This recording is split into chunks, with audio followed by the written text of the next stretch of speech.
நான் உன்கிட்ட ஒரு முக்கியமான விஷயம் சொல்லணும். எனக்கு இதெல்லாம் கனவு மாதிரி இருக்கு. முதல் தடவை நீ ட்ரெஸ் கொடுத்து போட சொன்னப்ப எனக்கு என் அக்கா ஞாபகம் வந்துடுச்சு. அவ என் மேல ரொம்ப பாசமா இருப்பா. அவ இறந்ததுக்கு அப்புறம் நான் தனியா தான் இருக்கேன். ஆனா இப்பதான் எனக்கு சொந்தம் கிடைச்ச மாதிரி இருக்கு.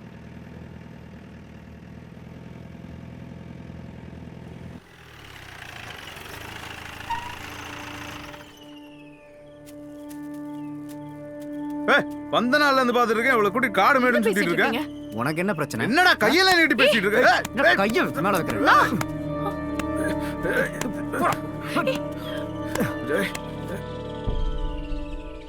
இதத்தான் அப்பவே சொன்னேன். உன் அக்கா ஓடுகாலி போனப்ப இவளையும் ஊரை விட்டு துரத்தி இருக்கணும். அவ விட்டு வச்சுட்டு போன மீதிய இவ தொடர வந்திருக்கிறா. ஏண்டி, அவன் தான் வெளியூர்காரன். நம்ம ஊர் பழக்க வழக்கம் தெரியாது. உன்னால அடக்க ஒடுக்கமா இருக்க முடியாது.